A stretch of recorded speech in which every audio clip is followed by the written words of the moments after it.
እንደው አርሰናል ለኮሚኒቲ ሺልድ ብለ ለአንድ ሳም ብለ ይሄን ፈላ ምንም የማያቅፈላ ወደ ጥልቁ ትልቀዋለህ። ወደ ጥልቁ የዋንጫ አታስመስለውም። ሰከንድ አፍ አግብታ አታሸንፍ። ምን ፍሬንድሊ ነው ጨዋታው እስክል ድረስ እኮ ነው። ቃቃ አርገ ለዚህ እኮ በትር እኮ አይደለም እኮ ዝም ብለህ እኮ ይልፎፕ ነገር ብትሰጠው ይሰጣል እኮ በቃ አለቀ። ይሄን ፈላ ማለት ነው የትም የማይደርስ ፈላ በቃ እወቀው። በዚህ እንዴት ነው ገብተህ ታወጣዋለህ? ኧረ እንችላለን። ማን ፒውር የሆነ በመሃላችን ያለውን ልዩነት የሚያሳይ ጨዋታ ማለት ጋፕ በቃ የሰማይና የምድር ነው በመሃላችን ያለው ጋፕ ማለት ነው። ሀቢቢ ፈላው በቃ አቅምሽን ወቂ ማይ ብራዘር። አሁን ካፒቴን ማርቲን ኦዴጋር ምናምን ሀቨትስ እና ዩኬሬሽ መሃል ያለውን ልዩነት አርቴታ ለምን ሀቨትስ እንደሚመርጥ ዞሊስ ማስተርፒስ በፈጣሪ ያለ ቡርኖ ጂ ሊዩስ ስኬሊ ምናምን በቃ ጽድት ያለ ነገር ነው ያየነው። ሀቢቢ ወያልዬ አንድ ትሪ እኔም ከኪሴ ልጨምርልህ። ይኸው አንድ ማይ በቃ ይኸው ወያልዬ ከኪሴ እናቴ ለህፃን ልጅ ሲጀመር ለፈልፈላ ሲጀመር የምን ሳህን ነው? መቼ ምግብ ጀመረና ገና ቁጥቁጥ እኮ ከትናንት ዳቆን ይጣሉ ጡጦ እኮ ነው የሚጠባው እኮ ገና እኮ ፈላ እኮ ነው። ባይሆን ፈላው ስሜን መልስልኝ። ማንቸስተር የሚለው ስሜን መልስልኝ። አንተ አይገባም፣ አዋርዳል። በቃ ከተማችን አዋርዳል። እዛው ለንደን ውስጥ ከፈለግ ጎዳና ተዳዳሪ መሆን ይችላል፣ አያገባኝም። ስሜን ግን መልስልኝ ብያለሁ። በህግ አምላክ መልስልኝ። ምንድነው ጀማው አርሰናል አሸንፎ ምንድነው? አረ ኮፒ ሊንክ ያለ ኮፒ ሊንክ ያለ አካውንት ሞተ እኮ እናቴ። ምን እናድርጉ አንተ? ምንድነው? አረ ኮፒ ሊንክ አርጉ ፋሚሊ። ምንድነው ያደረገት? አካውንት ውስጥ ገብታችሁ 10 ጊዜ ብቻ ብዙ እንዳትቸገሩ። 10 ጊዜ ተደስተን እኮ ቪዲዮ መስራት አልቻልንም ፋሚሊ። እንችላለን እኮ። አረ በበላ ሂድ ፊት መጣ ሂድ ከዚህ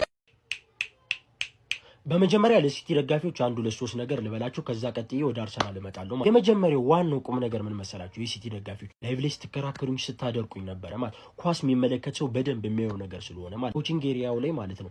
ጀለስን አለማየት፣ ፔፕን አለማየት በጣም ብዙ የሚያጎለው ነገር አለ። ፔፕን አለመግጠም ሲቲ እየገጠመን ፔፕን አለመግጠም ለተጋጣሚ ቡድኖች በጣም ሲምፕል ነገር ያቀላል ነገሮችን ማለት ነው። አርሰናል የፈለገው ማች ፊት ላይ አይሆኑ ተጫዋቾቹ ራይስም ኤንካፔም ፔፕን እየገጠመ ካላፊዮሪን አይደለም የሚጠቀመው ኤንካፔን ነው የሚጠቀመው። ፔፕን እየገጠመ ማለት ዴታ ካልሆነበት በስተቀር ለምን ይበልጥ ይከላከላል፣ ይበልጥ ይሳባል። ፈታ ብሎ ነው የሚገጥም ፔፕ ስለሌለ ማለት ነው። ሌላኛው ደግሞ ሮድሪ መቼም ልተኩት አትችሉም። በአንድ በሁለት ሶስት ተጫዋቾች ልተኩት ትችላላችሁ። አሁን ቧዲ ኤንዞ ምና ከነሱ የሚገኘው ነገር ይተካላችሁ ይችላል።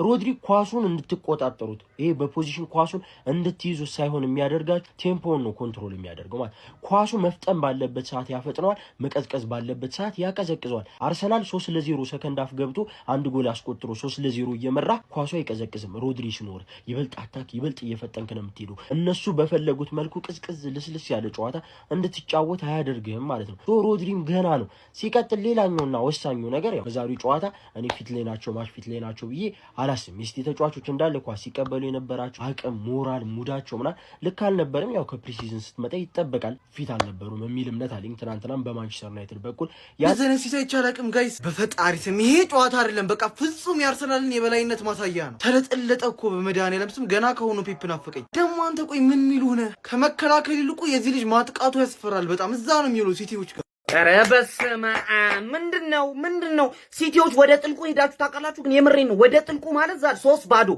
ምን አይነት ጨዋታ ነው የምንጫወተው? ኦዴጋርድ የሚያምር ጨዋታ ከተጫወተ ማለት ነው ከሚያምር እግር ኳስ ጋር ነው አርሰናል የሚያሸንፈው። ኧረ በስመ አብ ምን አይነት ማህበር አሹ አኪና ገባ አሹ ምድረ ኮሚቴ አሹ በጊዜ ግባ አሹ ቂቴ አሹ ይሄ ነው የኔ አርሰናል፣ ይሄ ነው መድፈኛው። ይኸውልህ ይሄ ነው የዋንጫ ባለቤቱ። ተመልከት፣ ይኸውልህ የፕሪሚየር ሊጉ ሻምፒዮን የሆነው ቡድን ይሄ ነው።